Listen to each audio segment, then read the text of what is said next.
Halo semuanya, seneng banget rasanya bisa bareng rekan-rekan pendidik yang luar biasa di sesi bedah materi kita kali ini. Langsung aja nih, kita mau bahas satu tantangan besar di kelas. Gimana sih caranya ngubah kebiasaan hafalan mati jadi pemahaman konsep yang bener-bener nempel? Kita pasti sering ngerasa gemes ya, lihat siswa bisa persis ngulang kata-kata kita, tapi pas ditanya maknanya mereka malah bingung. Nah, hari ini kita bakal bongkar masalah ini sampai tuntas. Dan pastinya nemuin solusi praktis yang bisa langsung Bapak Ibu terapin di kelas. Oke, mari kita selami lebih dalam. Coba deh bayangin situasi di kelas IPA. Bapak Ibu ngedorong mobil-mobilan di lantai keramik yang licin, terus gantian di atas karpet yang kasar. Otomatis, mobilnya melambat pas di atas karpet kan?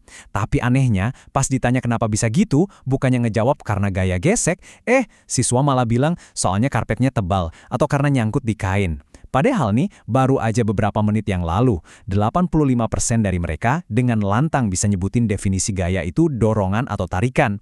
Terus kenapa bisa putus gitu logikanya? Kenapa mereka hafal banget teorinya, tapi gagal total pas ngejelasin realitas yang ada di depan mata mereka sendiri? Dari sini, akar masalahnya kelihatan banget. Di satu sisi, kita punya hafalan verbal. Ini tuh biasanya hasil dari metode ceramah satu arah yang cuma berpusat ke guru. Terus di sisi lain, ada pemahaman konseptual, yaitu kemampuan buat bernalar secara ilmiah. Nah, julang pemisah di antara keduanya inilah yang nyiptain apa yang kita sebut ilusi belajar. Siswa tuh kelihatannya aja paham, karena nilai ulangan definisinya bagus. Padahal aslinya mereka sama sekali nggak nangkep mekanisme ilmiah di baliknya. Ini bahaya banget loh, karena pengetahuan mereka benar-benar cuma mentok di permukaan aja. Nah, buat ngebongkar ilusi ini, kita punya 6 poin utama yang bakal jadi peta jalan kita di sesi ini. Mulai dari ngebahas ilusi belajar di kelas, ngeliat 4 model pembelajaran inovatif, terus kita juga bakal ngomongin kendala nyata di lapangan, solusi praktis pakai strategi PDR, gimana implementasi nyata di kelas, sampai nanti diakhiri dengan kesimpulan dan langkah selanjutnya. Kita langsung masuk aja ke bagian pertama. Ilusi belajar di kelas, menghafal bukan berarti memahami. Kita harus sadar nih, kalau saat ini anak-anak kita tuh masih banyak banget yang terjebak di tahap hafalan deklaratif. Kutipan dari refleksi siswa kelas 4 SD ini benar-benar bikin saya mikir keras. Dia bilang, saya tahu gaya itu dorongan, tapi tidak tahu kenapa mobil jadi lambat. Coba direnungin, ini tuh suara jujur yang jadi bukti nyata, kalau anak-anak kita sebenarnya butuh pemahaman yang lebih dalam. Mereka hafal kata-katanya, tapi kehilangan logika sebab akibatnya. Kelas sains yang harusnya seru, penuh eksplorasi dan percobaan, malah berasa kayak kelas menghafal kamus. Gak mau kan kelas kita kayak gitu? Pastinya kita nggak bisa dong biarin ini terus-terusan. Kita harus berubah dari yang sekedar nyuruh mereka dengerin pasif ke arah ngebangun pengetahuan secara aktif. Makanya, yuk kita masuk ke bagian kedua. 4 model pembelajaran inovatif yang berbasis konstruktivisme. Nah, yang super menarik di sini adalah gimana teori-teori pendidikan yang kelihatannya rumit ternyata bisa disulap jadi aktivitas kelas yang hidup banget. Kita punya 4 andalan nih. Pertama, inquiry. Daripada cuma ceramah, coba deh bawa sepatu bola yang bawahnya bergerigi sama sepatu sekolah biasa. Terus suruh siswa gesekin ke lantai. Biarin mereka nanya sendiri, kok rasanya beda ya? Terus, yang kedua, problem-based learning atau PBL. Kasih mereka masalah sehari-hari misalnya, kenapa sih kita gampang banget kepleset di lantai kamar mandi yang basah? Ketiga, discovery. Bikin aja pos percobaan di kelas. Ada meja yang dilapisin karpet, ada yang dilapis amplas. Biarin mereka luncurin mobil-mobilan dan nemuin sendiri pola gesekannya. Dan yang keempat, project-based learning atau PJBL. Kasih mereka tantangan seru buat ngedesain tanjakan aman supaya benda gak gampang meluncur jatuh. Keempat model ini benar-benar maksa siswa buat mikir kritis dan ngebangun pemahaman mereka sendiri. Teori-teori tadi emang kedengarannya brilian banget di atas kertas. Tapi, mari kita masuk ke bagian ketiga. Kendala nyata di lapangan, teori versus realitas kelas. Gimana jadinya kalau teori keren tadi dihadapin sama realitas kelas kita sehari-hari? Kita bakal berkaca dari sebuah studi kasus nyata di SDN Pandansari.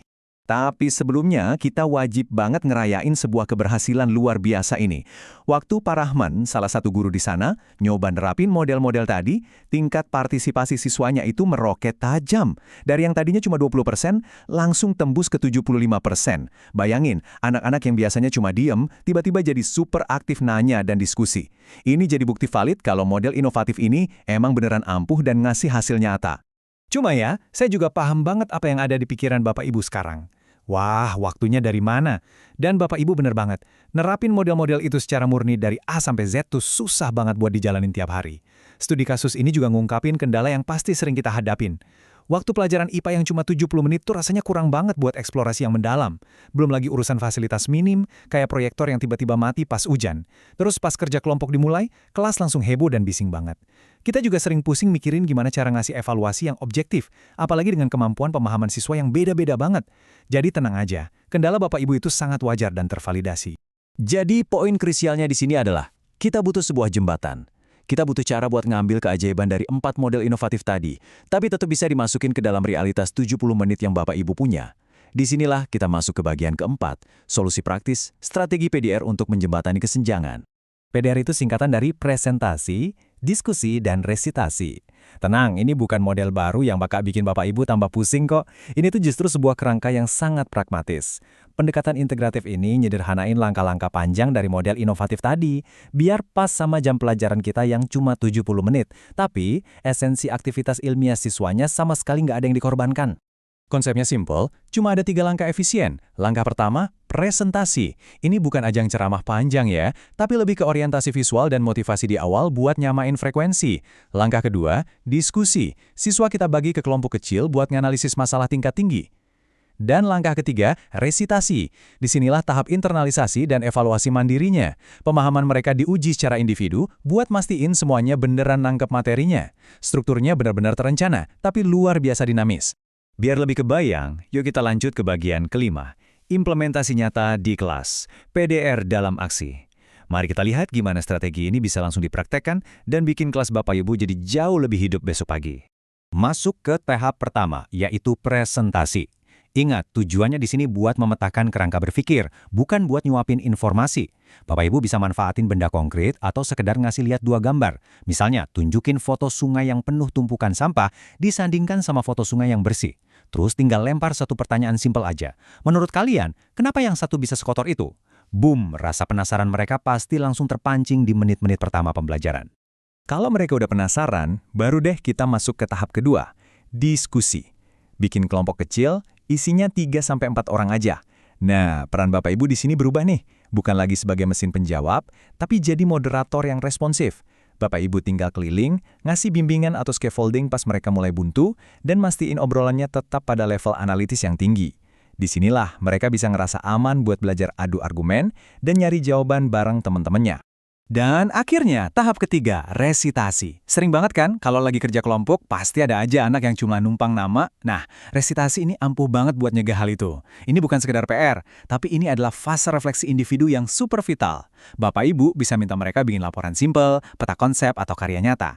Lewat tahap ini, bakal kelihatan jelas mana anak yang udah bener-bener menginternalisasi konsepnya, jadi nggak ada lagi deh ceritanya siswa bisa sembunyi di balik kerja kelompok. Nggak kerasa, kita udah sampai di bagian ke-6, kesimpulan dan langkah selanjutnya. Perubahan dimulai dari Anda. Pada akhirnya, semua teori dan praktik yang udah kita bahas tadi bakal kembali ke tangan Bapak Ibu para pahlawan di ruang kelas. Dan ini benar-benar merangkum langkah krusial yang perlu kita ambil buat ngehilangin ilusi belajar selamanya. Mulai sekarang, yuk pelan-pelan kita tinggalin metode lama yang cuma berpusat ke guru. Bawa masuk benda-benda nyata ke kelas, entah itu sepatu, mobil-mobilan, atau karpet.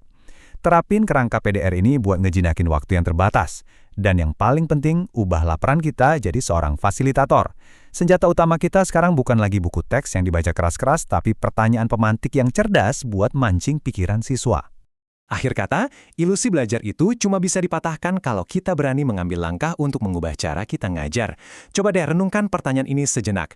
Apa yang bakal siswa Bapak Ibu temuin di kelas berikutnya? Apakah mereka cuma bakal nemuin kalimat-kalimat panjang di papan tulis buat dihafal? Atau mereka bakal nemuin sebuah petualangan ilmiah seru yang bakal nempel di ingatan mereka seumur hidup? Pengetahuan sejati itu nggak cuma diwariskan, ia harus dibangun. Terima kasih banyak udah bergabung di sesi bedah materi ini, dan selamat menginspirasi siswa-siswi hebat di kelas Anda.